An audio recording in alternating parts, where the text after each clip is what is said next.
Ajay the untold story of a Yogi Hindi film review by all rounder star Ballem Venumadhav. సినిమా నిడివి 2 గంటల 30 నిమిషాలు. Biography drama. యూఏ 13+ సర్టిఫికేట్ వచ్చిన ఈ సినిమా విడుదల తేదీ 19 September 2025. Ajay the untold story of a Yogi traces the remarkable journey of Ajay Singh Bisht from A Himalayan village and becoming Yogi Adityanath, a monk, spiritual leader and Chief Minister of Uttar Pradesh, based on Shantanu Gupta's best-selling book. The film blends politics and spirituality in a compelling biopic. ఈ సినిమాలో హీరోగా అజయ్ పాత్రలో అజయ్ ఆనంద్ మరియు యోగి ఆదిత్యనాథ్ అనే పేర్లు గలటువంటి పాత్రను అనంత్ విజయ్ జోషి అతి సమర్థంగా పోషించగా, కెరీర్లో మరొక బెస్ట్ క్యారెక్టర్ని పరేష్ రావల్ పోషించాడు. గురువుగా మంచి పెద్ద తెల్లటి గడ్డంతో చాలా అద్భుతంగా కుదిరాడు మహంత్ అవైద్యనాథ్గా. సో దినేష్ లాల్ యాదవ్ నిరాహగా పాత్రగా పోషించిన ఈ సినిమాలో అజయ్ మేంగి, పవన్ మల్హోత్రా వచ్చి హీరో తండ్రి పాత్రను, గరిమా విక్రాంత్ సింగ్ హీరో తల్లి పాత్రను, రాజేష్ కటార్ ఇంకో ఇంపార్టెంట్ పాత్రలో నటించిన ఈ సినిమాకి డైరెక్టర్ వచ్చి రవీంద్ర గౌతమ్, నిర్మాత రీతు మెంగి, రైటర్స్ వచ్చేసి ప్రియాంక్ దూబే మరియు దిలీప్ జా కాగా మీట్ బ్రోస్ మ్యూజిషియన్స్గా పనిచేశారు. అద్భుతమైన రికార్డింగ్ ఇచ్చారు. ఈ డిజైన్ కూడా ఇలా ఉంటుంది. ఆయన గుండు కొట్టుకున్నటువంటి హీరో, బొట్టు పెట్టుకొని మంచి మీసాలతోటి చక్కటి పాత్ర.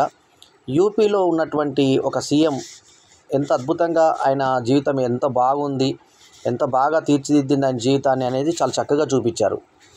మేరే మన్ పో కోయి ఆయే ఓ జీవన్ కార్ పల్ పాయే అనేటువంటి పాట మనకి మూడో పాటకు వస్తుంది. మొదటి పాట రికార్డింగ్లో వస్తుంది. రెండో పాట వచ్చి ఈయన గెలిచినప్పుడు ఆడవాళ్ళందరూ పాడుకునే పాటగా వస్తుంది. మూడో పాట ఇప్పుడు ఇందాక నేను పాడిన బిట్ సాంగ్. చాలా బాగుంటాయి పాటలు. ఇక నాన్కే అంటూ పిలుస్తాడు ఇతన్ని. తర్వాత ఈ స్టార్టింగ్లో స్టూడెంట్ లీడర్గా ఇతను ఉన్నప్పుడు టాయిలెట్స్లో ఆడవాళ్ళ గురించి అసభ్యకరమైన గీతల్ని రాసినప్పుడు ఒక అవతల అపోనెంట్ లీడర్ ఎవరైతే ర్యాగింగ్ చేసి వేరే వాళ్ళను ఊర్లలోంచి వచ్చిన మగపిల్లల బట్టలు ఇప్పి ర్యాగింగ్ చేసి ఆడవాళ్ళనేమో బాత్రూంలలో వాళ్ళ అభిమానాలని దెబ్బతినే విధంగా రాతలు రాసి అలా చేసేటువంటి మూకతో తలపడతాడు హీరో. ఆడవాళ్ళందరూ నువ్వే మాకు లీడర్గా ఉండాలంటూ అతన్ని లీడర్ని చేసే పోస్టర్లు వేస్తే పోస్టర్లు చింపేస్తాడు. తర్వాత లేదు నువ్వే ఉండాలి లీడర్గా అంటే ఒప్పుకుంటాడు. తీరా ఎలక్షన్స్ వచ్చిన తర్వాత వీళ్ళు రిగ్గింగ్ టైప్లో బాక్సులు మార్చేసి గెలుస్తాడు. గెలిచిన తర్వాత ఓటమి అయిపోయిన తర్వాత ఆ కళాశాలకు వస్తాడు వీళ్ళ గురువు, ఎవరైతే ఇప్పుడు మన ఇందాక పరేష్ రావల్ది అద్భుతమైన పాత్ర అని చెప్పుకున్నాం కదా, ఆ పాత్ర ఆయన అక్కడికి రావడం జరుగుతుంది. ఎప్పుడైతే ఆయన వచ్చాడో, వచ్చిన తర్వాత ఆయనకి వీళ్ళు మంచి వ్యక్తులు కాదు, ఈ రకంగా కష్టపెట్టారు అన్ని రకాలుగా ప్రాబ్లమ్స్ ఇచ్చారు అంటూ అజయ్ ఆనంద్ చెప్తాడు. ఎవరికి? మహంత్ అవైద్యనాథ్కి. అవైద్యనాథ్ అంతా శాంతంగా విని, నువ్వు ఎక్కడ ఓడిపోయేసరికి జరిగిపోయావా, ఉండు, నువ్వు గెలిస్తే నీ దగ్గరకు వస్తాను నేను అంటాడు. వీళ్ళందరూ బ్యాచ్గా సాయం చేయడానికి వెళ్ళినప్పుడు ఒక వ్యక్తి చచ్చిపోయాడని చెప్పి పక్కకు పడేస్తే ఇతను భుజాల మీద మోసి అతన్ని బతికించి అతను రోగం తెచ్చుకొని మరి తెస్తే డాక్టర్ నువ్వు నిజమైన మనిషివి అంటే అప్పుడు గురువు వచ్చి మళ్ళీ పలకరించినట్టు అనిపిస్తే అప్పుడు 24 గంటలు వెయిట్ చేసి మరి ఈ మహంత్ అవైద్యనాథ్ని కలుసుకుంటారు. అప్పటికే పరిస్థితులు హిందూ ముస్లింల మధ్య కొట్లాటలు అవి జరుగుతుంటే గురువుగా మీరు చెప్పాలని పరేష్ రావల్ని అక్కడ నుంచి పిలిస్తే అవైద్యనాథ్ వెళ్ళాలా వద్దన్న సంశయంలో ఉండగా ఇంకొక నాయకత్వం వాయించాలి, కొందరు కావాలి నాకు అనుకున్న టైంలో ఇతను కనబడితే ఇతను శిష్యునిగా స్వీకరిస్తాడు. అక్కడ ఇంకా నెక్స్ట్ వేరే గురువును పెట్టేటువంటి క్రమంలో చెవులు కోసితే ఈ చెవులలో రంధ్రాలు వేసినప్పుడు ఇటు అటు వేసినప్పుడు తట్టుకునే శక్తి ఎవరైతే ఉంటుందో వాళ్ళకే ఈ గురుపీఠం ఇద్దామని అంటే ఇతను చెప్పులు వేసుకోకుండా చెప్పులతోటి అలాగే లోపలికి వచ్చినటువంటి ఒక వ్యక్తి ఇతను ఆపుతాడు. ఆపిన తర్వాత అతని కొడుకుని ఇతను చేయాలనుకుంటాడు, ఎవరిని నాయకునిగా. అతని కొడుకు భరించలేక అంటాడు. ఇంకొక అతను కూడా అట్లాగే అంటే ఇతను మాత్రం తట్టుకుంటే ఇతను గురువు చేతుల మీదుగానే కుచ్చిపించుకోవాలనుకుంటే నాకు చాలా రోజులైంది, నేను చేస్తే ఇంకా నొప్పి ఎక్కువ అవుతుందంటే నొప్పేం లేదా దక్షిణ అనుకుంటానంటూ వినయం చాటి చెప్తే అతన్నే మొత్తం మహారాజుగా ప్రకటిస్తే చోటే మహారాజు అయిపోతాడు. అంటే ఆ పీఠానికి అధిపతిని చేసేస్తాడు. సో అట్లా ఆయన పేరు కూడా మార్చేసి ఇప్పటి నుంచి నీ పేరు విజయానంద్ కాదు, యోగి ఆదిత్యానంద్, నీ పేరు ఆదిత్యనాథ్ అని చెప్పేసి పేరు పెడతాడు. యోగి ఆదిత్యనాథ్ పెడతాడు. ఎవరు పెడతారు? మహంత్ అవైద్యనాథ్ అనే అతని గురువు.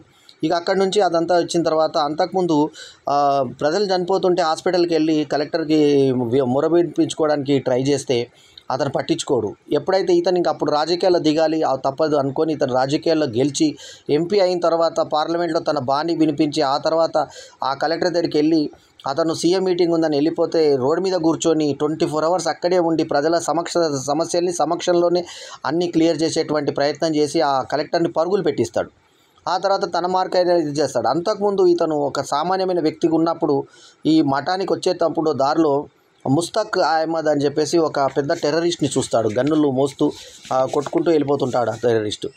ఆ టెర్రరిస్టు తర్వాత ఇతన్ని కలవడానికి వచ్చి పేటీ తీసుకొచ్చి డబ్బులు ఇస్తే కూడా ఇతను తీసుకోడు. అర్థమైంది ఆయన ఎవరు అనేది. ఆ తర్వాత ఇతను ఇంకా అంచెలంచెలుగా ఎదిగినప్పుడు ఇతను గురువుగా వెళ్తున్నప్పుడు యూపీ 54 MA 1963 అనే బండిలో ఇతను ప్రయాణం చేస్తున్నప్పుడు ఒక మెసేజ్ వస్తుంది, అతని మీద అటాక్ జరగబోతుందంటే ఇమీడియట్గా శిష్యులు అతన్ని వేరే దాంట్లోకి దింపేసి అంతకుముందే అతను సప్పుడు వస్తుంది అని వేరే దాంట్లోకి మారుతాడు.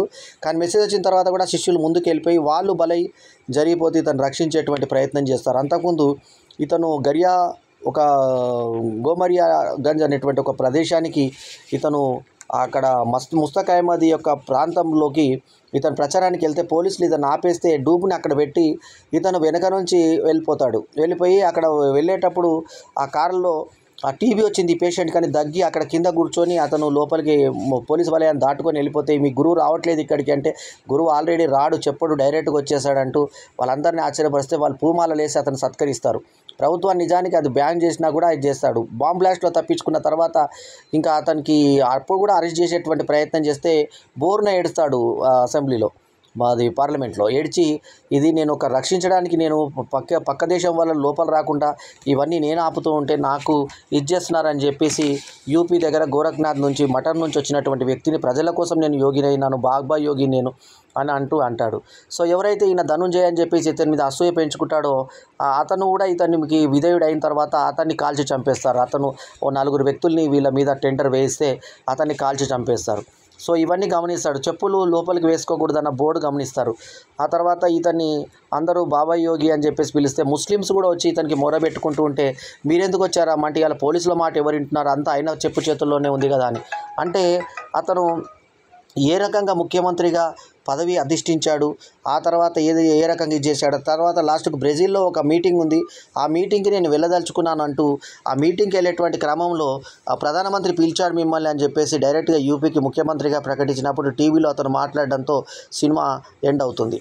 అసలు ఎంత మంచి ప్రయాణం అంటే ఎంత బాగా అనిపిస్తుంది అంటే సినిమా చాలా అద్భుతమైన ప్రయాణం. అట్లాగే మనకు ముఖ్యంగా అనంత్ విజయ్ జోషి బ్యాలెన్సింగ్ నటన, పరేష్ రావల్ గురువుగా చేసినటువంటి ఒక లేటెస్ట్ పాత్ర చాలా బాగా అనిపిస్తుంది. స్త్రీ పాత్రలు ఒక తల్లి పాత్ర తప్ప పెద్దగా ఏం పాత్రలు లేవు. అక్కడ స్త్రీలు వచ్చేట్టు కూడా ఎవరో సందర్శకులు మాత్రమే స్త్రీలను చూపించారు. అట్లా స్త్రీ పాత్ర లేకుండా తీయడం ఒక అంటే కేవలం ప్రజల్లో మాత్రమే జనాల్ని చూపించారు. ఆడపాత్ర ఏం లేకుండా మొత్తము Ajay the untold story of Yogi అనేది యోగి ఆదిత్యనాథ్ యొక్క అద్భుతమైన ప్రయాణాన్ని మన కళ్ళ ముందు ఆవిష్కరించి ఆయన ఎంత గొప్ప నేత అనేది చూపిస్తే మనకు ఎంతో గౌరవం కలుగుతుంది ఆయన మీద. అంతటి అద్భుతమైనటువంటి స్క్రీన్ ప్లే తోటి చాలా అద్భుతంగా తీసిన 2.5 గంటల ఒక కళాఖండం అని చెప్పాలి ఈ అజయ్ సినిమా the untold story of Yogi. ఇటువంటి సినిమాలకు కూడా ఇంకా జనాలు చూస్తున్నారా అనే ఆశ్చర్యం కలిగే విధంగా జనాలు కూడా రావడం ఆశ్చర్యపరిచింది నన్ను. సత్య మాల్లో ఇవాళ అనగా 24 సెప్టెంబర్ 2025న 4:20 షోకి నేను ఈ సినిమా చూడడం జరిగింది సత్వమాల్ స్క్రీన్ 7లో. సో మొత్తానికి ఒక మంచి సినిమాని చూసినటువంటి ఫీల్ నాకు కలిగింది, మీకు కూడా కలుగుతుందని నమ్ముతున్నాను. ఈ సినిమాకి నేను ఇచ్చినటువంటి rating 3.75/5 is my review rating. ఇందులో రికార్డింగ్ బాగుంది, ఫోటోగ్రఫీ బాగుంది, నటినట్ల పర్ఫార్మెన్స్లు బాగున్నాయి. ముఖ్యంగా పరేష్ రావాలును తర్వాత ఈ యోగినాథ్గా చేసినటువంటి నటుడు చాలా అద్భుతంగా చేసి ఆకట్టుకునే విధంగా మనల్ని అనంత్ విజయ్ జోష్ చేశాడు.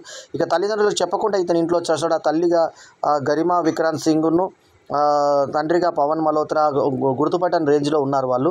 అంటే పవన్ మల్హోత్రా మనం అంత పాత నటుడు మనకు అయితే సినిమాలో తెలుగులో కూడా చేసినటువంటి నటుని గుర్తుపట్టాం మనం. ఆ రకంగా మేకప్ ఉంది, చాలా బాగా చేశారు మొత్తానికి నటుడు. సో ఇంటికి పోయినప్పుడు వాళ్ళ అక్క చెల్లెలను పట్టుకొని బాధపడడం వల్ల అంతా చూసి కాళ్ళకు మొక్కేసి సిద్ధార్థుడు ఏ రకంగా అయితే బయటకు వస్తాడు అట్లా యోగి బయటకు వచ్చేసి ఏ రకంగా వీళ్ళు ట్రైన్ అయ్యి ఇంత ప్రజలకు ఎంతో మేలు చేశాడు, ప్రజల కోసం ఎంత పాటుపడ్డాడు, రాజకీయాల్లో కూడా వచ్చి సీఎం లాగా అయినటువంటి మొదటి యోగి ఇతనే. సో అటువంటి రాజకీయ ప్రస్థానంలో కూడా ప్రజలకు సేవ చేయాలన్న సంకల్పంతో సాధువులు కూడా వచ్చి ప్రజల్లో ఇది చేయాలని చెప్పి బీజేపీ పుణ్యమా అని ఇటువంటి మంచి వ్యక్తులని మనం సీఎంలుగా చూసేటువంటి అవకాశం కలిగింది.